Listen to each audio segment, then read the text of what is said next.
जय श्री कृष्णा, राधे राधे। आप सभी को दशा माता व्रत की हार्दिक शुभकामनाएं।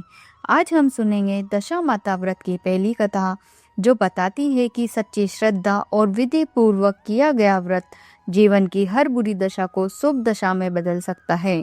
जो भक्त श्रद्धा से दशा माता का व्रत करता है, उसकी किस्मत बदल जाती है, घर में सुख समृद्धि आती है और ग्रहों की अशुभ दशा समाप्त हो जाती है। तो आइए श्रद्धा और विश्वास के साथ कथा का आरंभ करते हैं। एक राजा था, उसकी दो रानियां थी।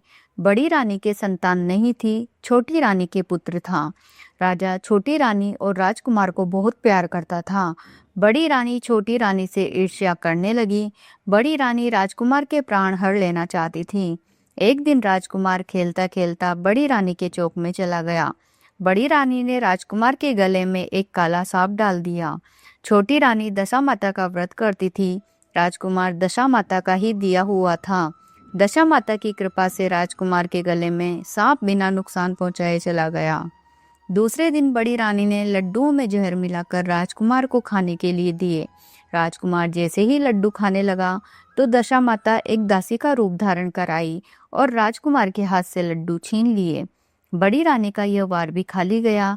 रानी को बड़ी चिंता हुई कि किसी भी तरह से राजकुमार को मारना है। तीसरे दिन जब राजकुमार फिर बड़ी रानी के आंगन में खेलने गया तो रानी ने उसे पकड़कर एक गहरे कुएं में धकेल दिया। कुआं बड़ी रानी के आंगन में बना था, इसलिए किसी को पता भी नहीं चला राजकुमार कहाँ गया। लेकिन जैसे ही बड़ी रानी ने राजकुमार को कुएं में धकेला तो दशा माता ने उसे बीच में ही रोक लिया। इधर दोपहर हो जाने पर राजकुमार के न लौटने पर राजा वो छोटी रानी को चिंता सताने लगी। दशा माता को भी इस बात की चिंता हुई। राजकुमार को उसके माता पिता के पास किस प्रकार पहुंचाया जाए। राजकुमार को तलाश करने वाले कर्मचारी निराश होकर बैठ गए। राजा व छोटी रानी पुत्र शोक में रोने लगे। तब दशा माता ने भिखारी का रूप धारण किया और राजकुमार को गले से लगाए राजद्वार पर पहुंची। वह राजकुमार को एक वस्त्र में छिपाए हुए भिक्षा मांगने लगी। सिपाहियों ने उसे दुत्कार कर कहा कि तुझे भिक्षा की पड़ी है और यहाँ राजकुमार खो गया है। सारे लोग दुख और चिंता से व्याकुल हो रहे हैं। इस पर दशा माता बोली, भाइयों, पुण्य का प्रभाव बड़ा ही विचित्र होता है। यदि मुझे भिक्षा मिल जाए तो संभव है कि खोया हुआ राजकुमार तुम लोगों को मिल जाए। यह कहकर वह देहरी पर पैर रखने लगी। सिपाहियों ने उन्हें आगे बढ़ने से रोका। उसी समय दशा माता ने बालक का पैर वस्त्र से बाहर कर दिया। सिपाहियों ने समझा कि कुंवर उसके हाथों में है, इसलिए उसे अंदर आने दिया। दशा माता कुंवर को लिए हुए भीतर चली गई।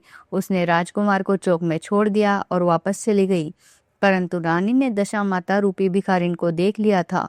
उसने कहा कि खड़ी रहो और कौन हो तुम? तुमने 3 दिन मेरे बेटे को छिपा कर रखा था। तुमने ऐसा क्यों किया? तुम्हें मेरे इस प्रश्न का उत्तर देना होगा।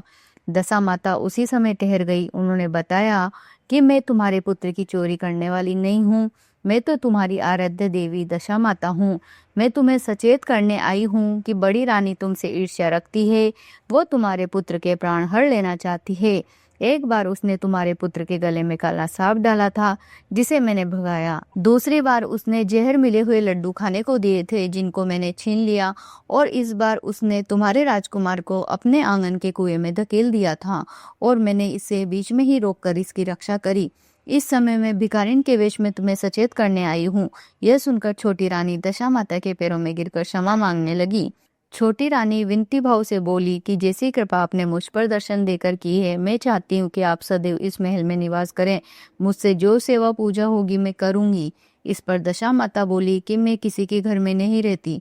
जो श्रद्धा पूर्वक मेरा ध्यान स्मरण करता है, मैं उसी के हृदय में निवास करती हूँ।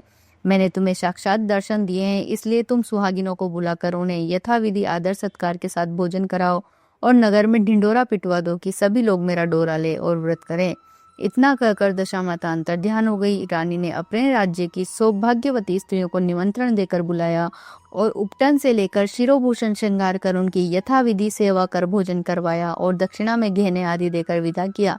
रानी ने अपने राज्य में ढिंडोरा पिटवा दिया कि अब से सब लोग दशा माता का डोरा लिया करें। तो भक्तों, ये थी दशा माता व्रत की पहली पावन कथा।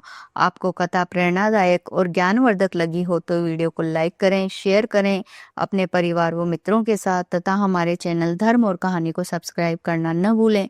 यदि आप भी दशा माता का व्रत करते हैं तो कमेंट में जरूर लिखें जय दशा माता। फिर मिलते हैं अगली वीडियो में दशा माता व्रत की दूसरी कथा के साथ। तब तक के लिए जय श्री कृष्णा, राधे राधे।